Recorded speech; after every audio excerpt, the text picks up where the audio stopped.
nous sommes avec Wilfried Certon dans le port de La Rochelle et tout le monde à La Rochelle est intrigué par ce bateau.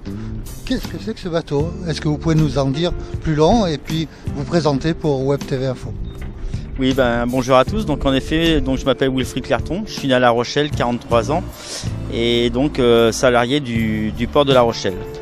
K8 est en fait l'ancien critère 8 de Michel Malinowski qui a été construit dans les chantiers Pouvreau en Vendée en 1980 et qui a disputé multiples courses, notamment La Rochelle à Nouvelle-Orléans, la Route du Rhum, la Transat anglaise, où Michel a figuré sur des places très honorables.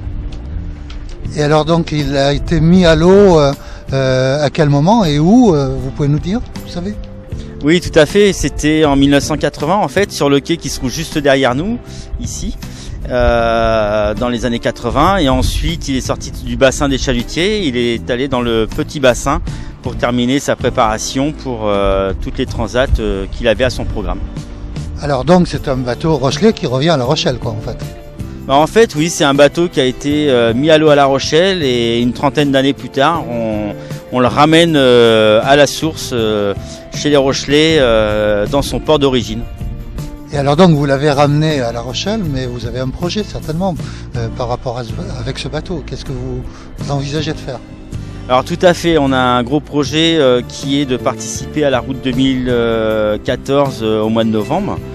Donc le bateau normalement va rentrer en chantier d'ici la fin du mois d'avril pour refaire un peu de cosmétique, de la préparation sur le cordage, électronique, essayer de l'optimiser un petit peu et on va aller le présenter donc en catégorie Rhum monocoque. Très bien. Et donc c'est un projet que vous menez seul ou parce que je suppose que ça engendre quand même un budget relativement important. Quand on voit les budgets des monocoques de course, je sais pas comment vous allez vous y prendre. Donc là actuellement on travaille avec l'agence Transversale, une agence de communication qui est basée sur La Rochelle. Donc ça c'est notre premier partenaire. C'est eux qui s'occupent de la communication, des dossiers presse à ce niveau-là. Ensuite on a le port, la régie du port de plaisance de La Rochelle et la ville de La Rochelle qui nous accueille gracieusement sur le bassin des Chalutiers. Il y a la société Cap au Cap Location qui finance une partie du tout début du projet, les premiers frais pour les cocktails, les cérémonies, la présentation du projet. Et on espère trouver des partenaires. Alors ce qu'on souhaiterait c'est mutualiser plusieurs partenaires pour arriver à boucler un budget à la hauteur de 220 000 € hors taxe. D'accord, c'est un budget très raisonnable effectivement. Et vous voulez mutualiser, c'est-à-dire vous voulez fédérer des entreprises rochelaises qui pourraient participer au projet. Mais au niveau du design de la carène, c'est quand même un bateau qui pourrait être jugé de démodé. Et quelle est l'idée que vous avez pour être performant? Qu'est-ce que vous espérez faire avec? Disons qu'en effet c'est un bateau qui date des années 80, donc on peut dire qu'il est dépassé. Et au final pendant le convoyage il s'est avéré que le bateau reste très performant. Je pense qu'il a été oublié un peu des circuits de la course au large. Actuellement le plan de voilure va être optimisé, c'est-à-dire qu'on va avoir une grand voile un petit peu plus grande et on va passer sur des spies à symétrie, alors qu'à l'époque ils avaient des spies symétrie avec des grands tangons très lourds. Donc on va optimiser le plan de voilure. On va certainement augmenter la taille des spies. On va mettre des codes 0, des codes 5, chose qu'ils n'avaient pas à l'époque. On va pouvoir mettre de l'internet aussi pour optimiser la trajectoire du bateau, récupérer les fichiers météo. Donc tout ça font que le bateau va être un peu plus performant par rapport aux années 80. Ensuite, c'est vrai qu'il y a un gros plan de cosmétique qui va être refait, notamment la carène. On va repréparer une carène de course. Donc le bateau va avoir une glisse, il va retrouver sa glisse d'origine. Très bien. Bon, c'est un beau projet. Et par rapport aux performances, quelles étaient les performances de ce bateau à l'époque où il a couru la route du Rhum? Et est-ce que vous espérez faire aussi bien, même mieux, vraisemblablement? Disons que le déclic il a été que en 2010 l'Italien qui a gagné la route du Rhum en catégorie monocoque Rhum a mis 19 jours et 6 heures. En 1982, Michel Malinowski a mis 19 jours et 16 heures. Donc il y a un delta de 10 heures. Donc avec la nouvelle technologie, les nouvelles méthodes de navigation par rapport aux années 80, chose qui a vachement évolué, je pense qu'on peut arriver à faire un résultat très très honorable pour le bateau.